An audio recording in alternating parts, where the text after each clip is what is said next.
All right, welcome back to another Harmonious at Lunch. I am here with a special guest today, Brandon, again, your host, and I want to welcome you into another Harmonious at Lunch. Typically, we talk about the harmonious business architecture, the 10 disciplines in business that you need to master in order for your business to thrive and grow to the next level and succeed.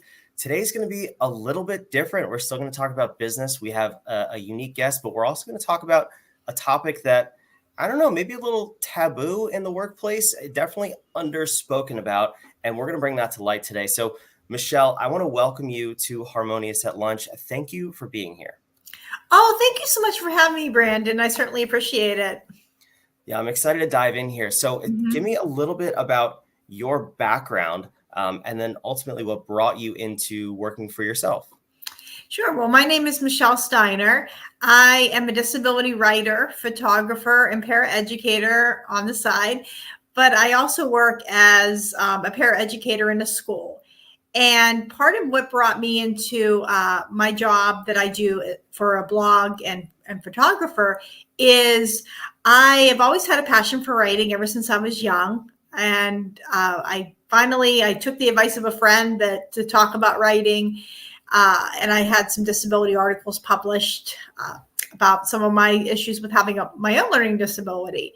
And I was offered a scholarship about 4 years ago when COVID happened for an agency that gave away scholarships for artists that had disabilities and to be able to create however they create art and for their supplies. And I decided, well, why don't I start a blog with this? And I started a blog called Michelle's Mission, and it started out just as a blog where I talked about my life with having a learning disability and posted a few of my pictures that I take on my walks because I'm unable to drive. And I enjoy doing that. I had a lot of great feedback from that. I definitely liked that. And this summer, I decided whenever I was going to renew that I wasn't going to go with the company I was before. I used a different one because I wanted to create a little store that I was able to be able to have my artwork for sale. And I also created a disability forum where people with disabilities can connect as well. That's awesome. So I want to ask about all of that. It's an amazing story, but I'm curious if we go all the way back. What was the beginning of life with a disability? How soon in your life did you know you had this, or were you diagnosed? I was diagnosed with a disability very early in my life. I was diagnosed in kindergarten. My kindergarten teacher noticed that I was struggling academically and socially, especially in math. That was always our biggest thing. It was really clear I wasn't going to be a mathematician whenever I was 5 years old. And that's when I got diagnosed. And from that point on, it became just a way of life for me. I don't remember very much of my life before that. And I had accommodations and I had specialty instruction all the way throughout high school. And I also had a lot of people that tried to limit me. I had a teacher that told me that they didn't think I could go to college. So school was a real struggle for me in both ways. But I didn't listen to them. I decided that I was going to go on to college, and I had support. I found a wonderful agency called Office for Vocational Rehabilitation, and they paid for my testing. And all throughout my college, I was able to graduate debt-free. And I can just remember, though, even there was a lot of limitations and stigma with that. Whenever I had to get in order to get the accommodations, I had to get tested for a learning disability again. And the psychiatrist that tested me told me I wouldn't go beyond a community college. And there was still that stigma that just existed that using those services was cheating and that I would have limited job choices because of that. Wow. Yeah. And so on a couple of recent episodes, we've talked about imposter syndrome. We've talked about overcoming your fears, and really just things that are present day to day in owning and running a business. So yeah, this is a show about business, but at the end of the day, at What If, we talk about mind, body, and business. This is obviously very much mind and body, but it's so important. So as you're being told all these things and believing them your whole life, how how much did it take to overcome those thoughts and jump into the world of business? Because I'm sure you were told you wouldn't even go to college. Like, did it even come up? Did people tell you couldn't go into business for yourself? A lot of people didn't think that I could do a lot of that. I mean, people did encourage me. I think whenever certain things were working out, like at jobs, they said, you might want to consider this business. And some of that sounded like a nice idea, but it just didn't seem like the right fit for me.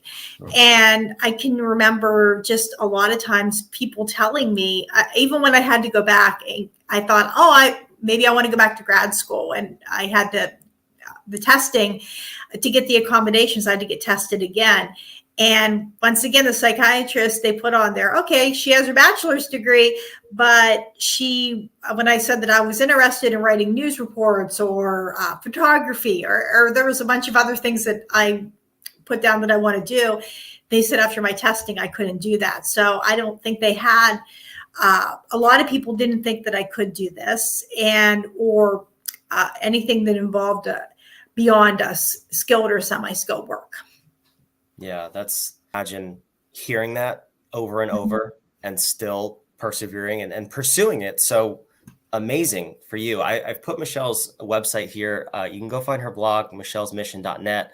And please go check it out, support her, look at all the amazing things she's doing. But let's bring it back a little bit to business. So tell me some of the getting started in this and doing the day-to-day work of business. What are some of the roadblocks that you experienced, maybe because of your disability, but maybe just in general too? Well, some of the roadblocks were just technical things. I mean, I had to learn a lot on how to design a website. I didn't go to school to learn that. And even when I was in school, computers were still not as much as it is now. So definitely some of that, having to play around a lot with, okay, how do we do this? That could be really difficult. My husband is great, though. He works for a call center for internet, and he's wonderful. But sometimes he has his limits on, like, I got to go, because he's working himself. So there's a lot of times I have to figure out, how do I do this? And then we have to figure that out. So technical problems are something that can be really hard. I think also sometimes time too, because I do work at another job in a school. So it can be really difficult sometimes just to have that time because I'm in my other job. But that's why I love summers and the school break. It's always nice to be able to have that. So those are just a few of those challenges that I've run across. Yeah, challenges are always present. It's how we handle them, right? And it's good to see that you have a good attitude about it too, and you just consistently move forward, which is the theme of your life, it seems like, so far, which I love. So let's kind of transition over to, what disabilities in the workplace. And I think this is something, this is the part that I don't know that people talk about enough. Big corporations have it covered for sure. Unfortunately, it's because they're legally required to. How do we bring this present into the world of small business and entrepreneurship so that more small business owners are comfortable? Because I think there's maybe a feeling of even fear to hire someone with disability. So what's the start of this conversation look like? Well, I think the start of the conversation is when the employee with a disability or a potential employee is honest that they might have a disability and they're going to need an accommodation. I think that's where we start at. And I think it's when we even look for maybe people that do have disabilities, because a lot of times people might be afraid, I'm going to have this person with a disability and they're going to be this liability, or they're not going to want to work, or it's going to be really expensive. And a lot of solutions don't require a lot of money. They certainly, everyone with a disability is different, but most people with disabilities want to work. It's trying to find employers that are willing to work with that. I know for me, it took a while to find a job. Even the ones that said they were disability friendly, oftentimes weren't that way. So it took me a while to find a good fit. And it also took me a while to be able to ask for accommodations in a way that I was able to get the results I wanted. Because I think when you first start out, learning to ask for accommodations is a skill. And you want to go in and you want to be professional, but you also, and be nice, but you also need to go in getting the results and maintaining a working relationship. I think that's the big thing. I know whenever I ask for accommodations, I'm pretty honest. I will go up to the principal or the supervisor I'm working with, and I'll just explain the situation that I have a learning disability. Please do not give me math. And or please do not, this is what I can do. And for the most part, people are understanding about that. They understand the kids are slowly learning this year. Do not ask Mrs. Steiner for help with math. I can't do that, but I can help out in other areas. And I think it's when you're able to just go in calmly, get a quiet time to talk about it. That's also helpful too. I always find it's better to be honest, because a lot of times people can't see my disability. And that does give me a privilege when I walk through for an interview or I walk into a room with a job. But if I don't speak up and say that I have a math disability and they put me with the student and the expectation is I'm going to help them with their math, I'm not going to be able to perform to that standard. So I think it's just very important to be open and honest about what you can and what you're not able to do. And I also think it's important to get things in writing. I can remember when I was asking for accommodations at a new position, I made sure that I put things in an email to my boss. So that way it's in writing what I need. Yeah, that's a great tip. And obviously the focus of today's conversation is not necessarily around business and the harmonious architecture, but let's bring this to light and state the obvious here. One of the areas that we talk about, the R in Harmonious, is risk and defense. We talk about legal protection, and that goes both ways. It's for the employer and for the employee. And in your case, what you're saying is absolutely correct, is put things in writing, asking for those accommodations, making sure your insurance policies are up to date and cover whatever the environment is. That's really the area of the architecture that we're talking about today. Now, I want to also ask you, because I think you hit on a number of things, and this is just a short talk. We don't have the time to completely dive into it. But you said something that I want to just bring to light and put away as soon as I talk about it. And you said disabilities are liabilities. That's how people tend to think about them. Yes. And I know you know this. That's a terrible mindset to have. We can't be thinking that way as employers.